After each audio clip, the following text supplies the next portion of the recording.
Halo guys, kembali lagi di channel Yos Komputer. Nah, kali ini kita kedatangan prosesor baru dari AMD. Prosesor tersebut yaitu AMD Ryzen 5 7600 yang non-X. Nah, untuk TDP dari prosesor ini yaitu 65 watt. Menarik kan? Oke, kita bahas. Setelah sebelumnya AMD meluncurkan prosesor 7000 seri X dengan default TDP 105 watt, yang jadi perbincangan kalau prosesor rilisan terbaru sekarang TDP-nya tinggi-tinggi semua. Tenang aja guys, AMD juga merilis prosesor yang TDP-nya rendah, hanya di 65 watt saja. Prosesor Ryzen dengan TDP 65 watt ini dinamai lini non-X oleh AMD. Di seri 7000 ini, AMD mengeluarkan 3 jenis prosesor, yaitu AMD Ryzen 5 7600, AMD Ryzen 7 7700, dan AMD Ryzen 9 7900 yang sama-sama mempunyai base TDP di 65 watt. Namun, apa perbedaan yang paling menonjol dari seri X dan non-X? Dari harga sendiri, kita dapat melihat harga AMD Ryzen 7 7600X dibanderol dengan harga 4,2 jutaan, yang dibandingkan dengan Ryzen 7600 non-X lebih murah sekitar 3,9 jutaan. Dan yang menariknya, di Ryzen 7600 non-X ini kita juga sudah dibekali dengan fan heatsink bawaannya. Nice. Namun, apakah dengan range harga tersebut kita tetap mendapatkan performa yang sama? Untuk spesifikasinya bisa dibilang sama persis, hanya berbeda di clock speednya. Untuk perbedaannya, si Ryzen 7600X ini base clocknya udah tinggi di 4,7 GHz dan bisa diboost ke 5,3 GHz. Sedangkan si Ryzen 7600 non-X ini mempunyai base clock hanya di 3,8 GHz dan bisa diboost hingga 5,1 GHz. Ya, kita bisa melihat dengan perbedaan clocknya yang cukup jauh ya, karena peruntunannya Ryzen 7600 non-X ini hanya memakai TDP 65 watt dan cooler standar. Namun, jika kita melakukan pengetesan menggunakan cooler aftermarket yang lebih unggul dibandingkan bawaannya, apakah performa yang dihasilkan hampir sama atau bahkan menyerupai Ryzen 7600X-nya? Ini akan menjadi key selling Ryzen 7600 seri non-X. Oke guys, langsung saja kita coba untuk melakukan pengetesan prosesor ini. Untuk tes kali ini, kita akan menggunakan motherboard dari Asus Prime B650M Wi-Fi DDR5 yang mempunyai default settingan BIOS untuk memaksimalkan performa CPU.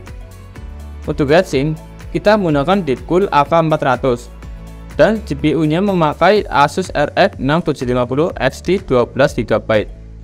Untuk RAM-nya, kita menggunakan Adata SPG Lancer 32GB kit 5200 MHz DDR5. Untuk SSD-nya, kita menggunakan NVMe Gen 4 Adata Legend 800 yang berkapasitas 500GB. Untuk PSU, kita menggunakan Enerex Salado 600W 80 plus bronze. Dan pengetesan kali ini, kita menanamkan komponennya ke casing Infinity Poseidon V2 White plus 3 Fat. Nah, pada pengetesan Cinebench R23, kita dapat melihat bahwa jika kita menggunakan komponen ini dengan settingan BIOS default tanpa OC, power yang semula hanya 65 watt dapat mencapai hingga 90 watt lebih, dan clock bisa menyentuh angka 5148 MHz. Wow, fantastis kan? Dan di pengetesan Cinebench R23, untuk skor akhir kita mendapatkan angka 13.556 di multicore dan 1846 di single core, yang jika kita bandingkan dengan Ryzen 5 7600X dengan skor 14.524 multicore dan 1704 di single core. Walaupun dari skor kita dapat melihat jika 7600 non-X ini masih kalah dengan 7600 yang seri X-nya. Namun dari segi harga sepertinya cukup menarik ya, walaupun dari suhu sama-sama bisa kita lihat menyentuh ke angka 80 derajat, masih bisa dibilang panas, tapi juga masih di batas aman. Mungkin memakai water cooling akan sangat berpengaruh dan bisa lebih meningkatkan performanya. lanjut ke pengetesan rendering di Lumion 11. Yang rumornya ini adalah program rendering yang cukup berat. Oke, di sini saya memakai project desain rumah interior dan eksterior dari YouTuber Aris Mecidov.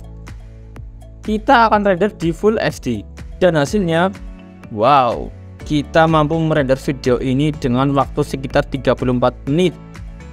Lumayan nih.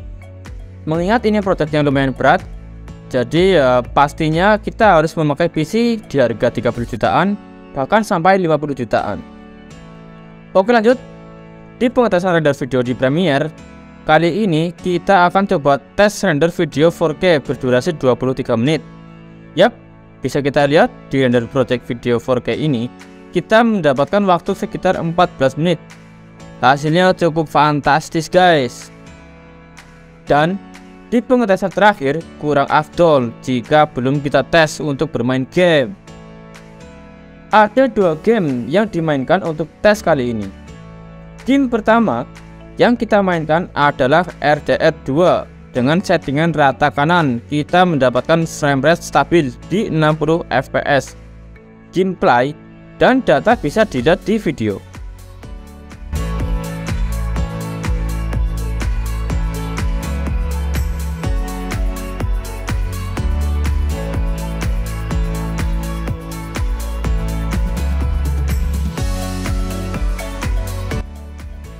Lanjut ke game kedua. Untuk game kedua, kita memainkan Gas Runner di settingan rata kanan. Seperti di gameplaynya, kita mendapatkan FPS yang cukup tinggi, yaitu 338 FPS. Prosesor ini buat main game pastinya seru bro.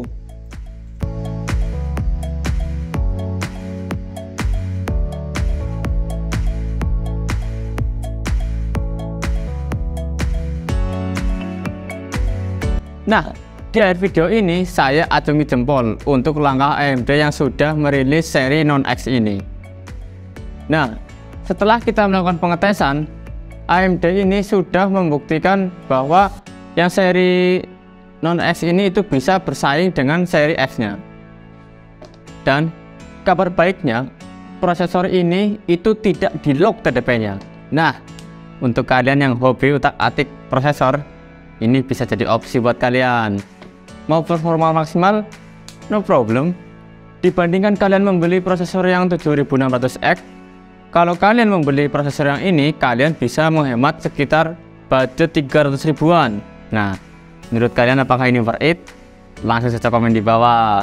Oke, buat kalian yang berminat, kalian bisa langsung kunjungi link pembelian di deskripsi kami. Dan jangan lupa subscribe, like, dan komen postingan kami agar terus mengikuti informasi dari kami. Sekian dari saya dan bye-bye.